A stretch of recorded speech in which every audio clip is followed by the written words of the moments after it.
So today, we're going to talk about a pretty incredible story of ecological collapse, a time in American history when the ground itself basically turned against the people living on it. This is the story of the Dust Bowl. Just listen to this from someone who was actually there. I mean, can you even wrap your head around that? Not a storm of rain or snow coming down from the sky, but a storm made of the very land you're standing on, rising up and rolling toward you like a tidal wave. And if that wasn't terrifying enough, look at the scale we're talking about. These weren't just little dust devils you see in the desert.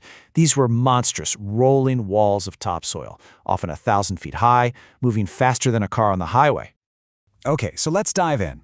To really get what went wrong, we've got to go back and look at what the Great Plains were like before all this happened, because for thousands of years it was this incredibly tough and stable ecosystem.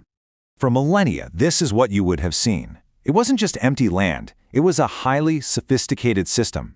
And the absolute hero of this entire system was the native prairie grass, which had evolved to be perfectly suited for the tough conditions out on the plains. And you have to understand, this grass wasn't just there to look pretty. It was literally the land's armor. It was a living shield that protected the precious soil from the two things the plains have a whole lot of: scorching sun and relentless wind. So, how did it work? Well, it's pretty ingenious, actually. The roots of this grass went down deep. We're talking feet, sometimes yards into the earth. They wove themselves together into this dense, powerful underground net that did everything. It anchored the soil, it held on to every last drop of moisture, and it created a surface that the wind just couldn't break. Okay, so you have this perfectly balanced, ancient system, and then everything changes. A wave of settlers, driven by big dreams and armed with new technology, arrived with one goal: to unlock the incredible wealth they believed was hiding just beneath that grass. And really, it was a perfect storm of incentives pushing them forward. You had the government basically saying, "Go west, this land is yours."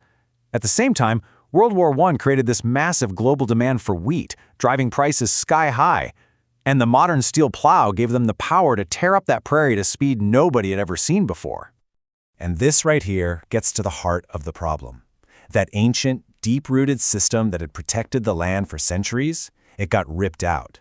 In its place, you had these beautifully plowed fields of wheat. And yeah, they were super fertile for a while, but they were also completely exposed, leaving that bare topsoil vulnerable to the sun and the wind. And for a little while, it seemed to work. Harvests were huge. It really felt like they had finally conquered this wild land.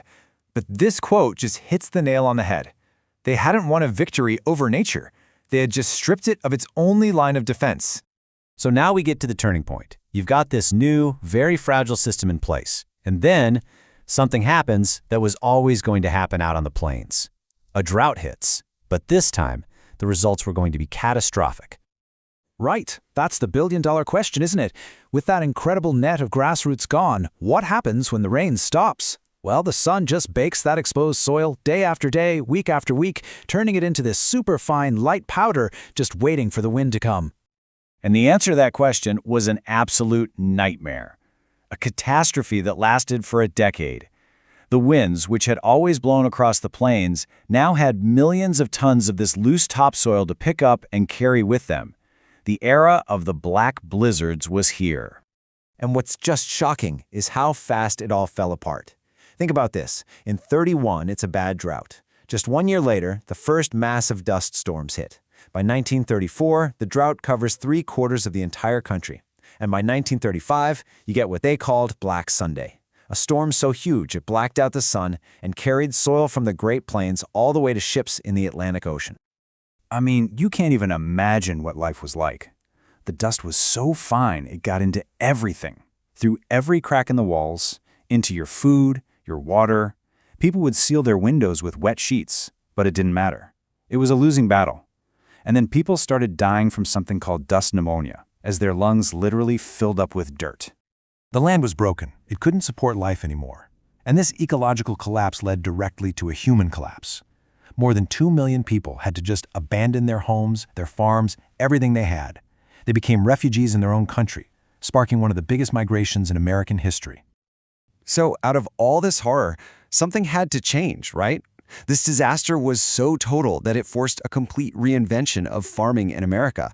It became about survival, and survival now meant learning to work with the land, not just trying to dominate it. And you can see that shift in thinking right here. Instead of plowing in straight lines, which basically created highways for wind and water to just strip the soil away, they started contour plowing, following the natural shape of the land. They planted massive belts of trees to act as windbreaks, and they used cover crops to make sure the soil was never left bare and exposed again. Essentially, they were trying to give the land its armor back. And that really gets to the core of it, doesn't it? This is the ultimate lesson of the Dust Bowl. The wind wasn't some evil force out for revenge. It was just being the wind. The catastrophe wasn't caused by some villain. It was caused by a broken system, by taking a crucial piece out of an ecosystem without understanding what the consequences would be. So what's the takeaway for us today?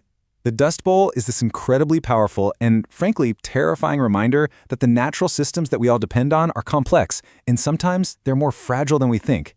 It really makes you ask the question, are we listening to the lessons of the land today, or are we, in our own way, just removing its armor all over again?